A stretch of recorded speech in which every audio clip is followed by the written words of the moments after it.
Welcome back to The Explainer. Today, we are pulling back the curtain on alcohol. I mean, have you ever wondered why so many of us drink to relax, but then end up feeling even more anxious? Well, today we're going to expose the powerful illusions that fuel this very cycle and really question if what we believe about drinking is true at all. So let's start with a feeling that I bet is familiar to a lot of you. That 3 a.m. jolt. You know the one. You wake up suddenly after a night of drinking, your heart is racing, and your mind just starts looping on all these worries and regrets. It's that awful, unsettling moment of clarity in the middle of the night. And this right here, this brings us to a huge contradiction. If alcohol is what's causing this feeling, why on earth is it sold to us as the cure? Well, the answer isn't in the bottle. It's actually in a series of powerful illusions and myths we've been taught to believe about what alcohol does for us. Okay, first up, we have to tackle the most personal illusion of all, and that's the idea that addiction is just a choice. A simple failure of willpower. See, we're so often told that it's a moral failing, a flaw in your character. But neuroscience, it tells a completely different story. It's actually a biological process. Our brain's incredibly powerful survival drive gets hijacked, and it's turned against us. This really isn't about willpower. It's about compulsion. To really get this, let's try a thought experiment that takes all the judgment out of it. Imagine you're in a desert. You haven't had a drop of water in 5 days. Your survival brain is in full control.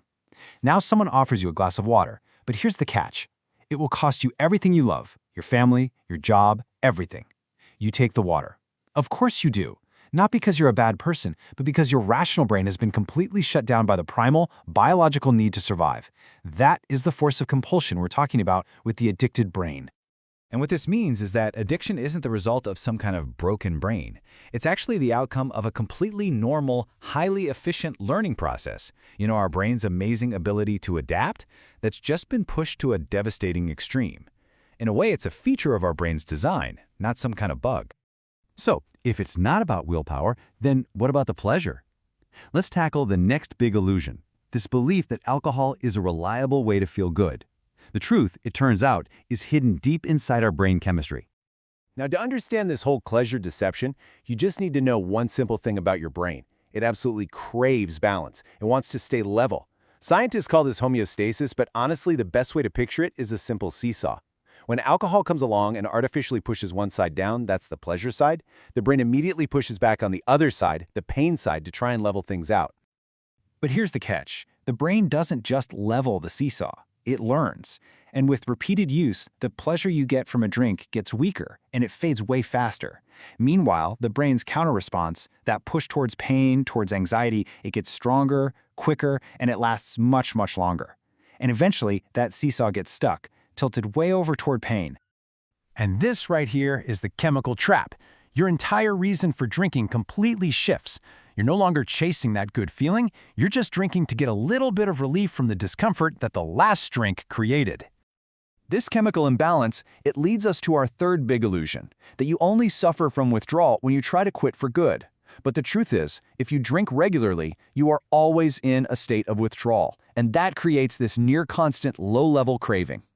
The reality is that a regular drinker is living in a constant, low-grade state of withdrawal. It feels like this vague anxiety or irritability or just feeling a bit off. And we think, oh, it's just the stress of daily life, so we reach for a drink to feel better, never even realizing the drink we had yesterday is exactly what's making us feel bad today.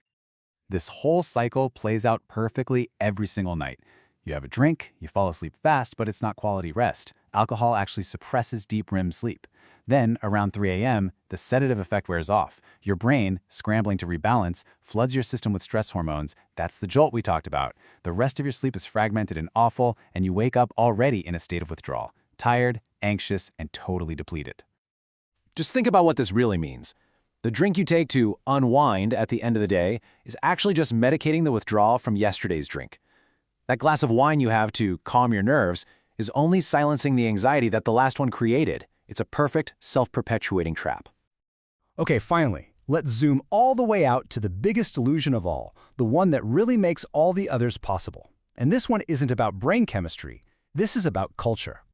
I mean, from the moment we're born, we're basically taught that drinking ethanol, a toxic, addictive substance, isn't just normal, it's essential. We learn that it's required for celebrations, for connection, for coping, for pretty much every meaningful event in life. This brainwashing is so complete that we rarely stop and notice how totally absurd it is. Just think about this for a second.